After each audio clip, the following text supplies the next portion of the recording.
नमस्कार दोस्तों। आज का शीर्षक है ईश्वर जो कुछ भी करता है उसमें मेरी भलाई होती है। दोस्तों वीडियो पूरा देखिएगा। ये वीडियो आपको ज़रूर कुछ ना कुछ नॉलेज देकर जाएगा, कुछ ना कुछ सीख देकर जाएगा, इसलिए आप स्किप करके ना देखिए, वीडियो पूरा देखिएगा। आज का शीर्षक है कि ईश्वर मेरे लिए जो कुछ भी करता है उसमें कुछ ना कुछ अच्छाई या लाभ ही छिपा होता है। हमारे जीवन में अगर कोई दुर्घटना घट रही, कोई हादसा हो रहा है, कोई परेशानी आ रही है, तो हम लोग उससे घबरा जाते हैं, परेशान हो जाते हैं और परमात्मा से शिकायत करने लगते हैं कि हमारे ही जीवन में ये होना था, हम ही मिले थे, हमारे ग्रह नक्षत्र खराब चल रहा है, हमारा भाग्य खराब चल रहा है। इस तरह से हम बातें करते हैं और परमात्मा से शिकायतें करते हैं। लेकिन जब आप आगे बढ़ते हैं और देखते हैं कुछ समय बाद, तो देखेंगे आपके साथ वो जो घटना घटी थी उसमें उसके बराबर का या उससे ज़्यादा का बहुत बड़ा लाभ या अच्छाई छिपी हुई थी। एक छोटी सी रियल स्टोरी से मैं आपको इस पॉइंट को समझाने की पूरी कोशिश करूंगी और मैं उम्मीद करती हूँ आप इससे रिलेट कर पाएंगे। एक परिवार था, उसमें माता पिता और 3 लड़के थे। माता गृहिणी थी और पिता नौकरी करता था और बच्चे तीनों लड़के ही थे।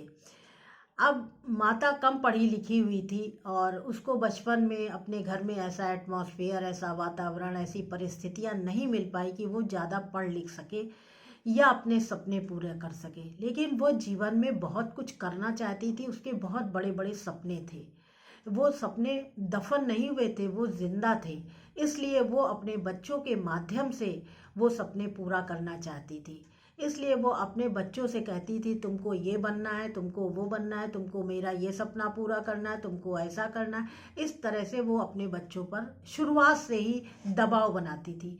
पिता कहता था कि बच्चों को वो करने दो जिसमें बच्चों की रुचि है।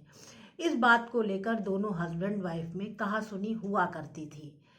धीरे धीरे करके बच्चे बड़े होते गए और अभी बच्चे इतने बड़े नहीं हुए थे कि उनका कैरियर शुरू हुआ हो। कोई 10 साल का, कोई 12 साल का और एक 15 साल का, इस तरह से बच्चे थे। अभी वो पढ़ ही रहे थे। अचानक माता की तबीयत खराब हो गई और 4-6 महीने बेड पर रहने के बाद उनकी डेथ हो गई। अब घर में तो एकदम हाहाकार मच गया, घर में तो एकदम तबाही आ गई, क्योंकि घर में कोई भी औरत नहीं थी कि घर की व्यवस्था देख सके, खाना बना सके। अब पति और बच्चे सब बहुत परेशान होने लगे। अड़ोस पड़ोस के लोगों ने ये बताया कि आप दूसरी शादी कर लीजिए, पिता से कहा। लेकिन उन्होंने कहा मैं दूसरी शादी नहीं करूँगा, मैं अपने बच्चों के लिए दूसरी मदर नहीं लाऊंगा। इस तरह करके पिता ने दूसरी शादी नहीं की और बच्चे और पिता मिल करके घर की पूरी व्यवस्था देखना, खाना बनाना, बर्तन धोना, इस तरह से सारा वो सब लोग मिलकर व्यवस्था करते रहे। धीरे धीरे बच्चे बड़े हो गए और उन्होंने अपना अपना कैरियर शुरू किया। अब बच्चों के ऊपर कोई दबाव बनाने वाला नहीं था कि वह अपने मनमुआफिक क्षेत्र में ना जाए। अब बच्चे सब अपनी रुचि के अनुसार अपने मनमुआफिक क्षेत्रों में गए और उन्होंने उन अपने अपने क्षेत्रों में शिखर पर पहुँचे और उन्होंने नाम रोशन किया। अब यहाँ पर बात ये आती है कि अगर वो मदर होती इन बच्चों की, तो क्या ये बच्चे अपनी रुचि के अनुसार और अपने क्षेत्र में शिखर पर पहुँच पाते? ऐसा नहीं हो सकता था। लेकिन ये हमें नहीं पता था, हमें ये बात बिल्कुल नहीं पता थी कि ऐसा तब होगा जब मदर मर जाएगी। ये सिर्फ परमात्मा को पता था। तो परमात्मा ने मदर की डेथ कर दी। अब यहाँ पर सवाल ये उठता है कि जब वो मदर मरी तब तो हम बहुत परेशान हुए, घबराए, लेकिन उसके पीछे इतनी बड़ी सफलताएं इन बच्चों की छिपी हुई थी, ये सिर्फ भगवान को पता था। अगर भगवान ने इन बच्चों को इसी के लिए इस धरती पर भेजा था और इसी कार्य के लिए भेजा था जो वो अपने क्षेत्र में सफल हो सके, इसलिए कभी भी आप अपने बच्चों पर दबाव मत बनाइए। बच्चों को जो बनना है वो बनने दीजिए। वो परमात्मा ने जिस चीज़ के लिए बच्चों को इस धरती पर भेजा है वो उनसे करा कर ही रहेगा। वो ऐसे ऐसे रास्ते बनाएगा, ऐसे ऐसे परिस्थितियां पैदा करेगा कि वो बच्चे वही बनेंगे जिस लिए वो धरती पर आए हैं।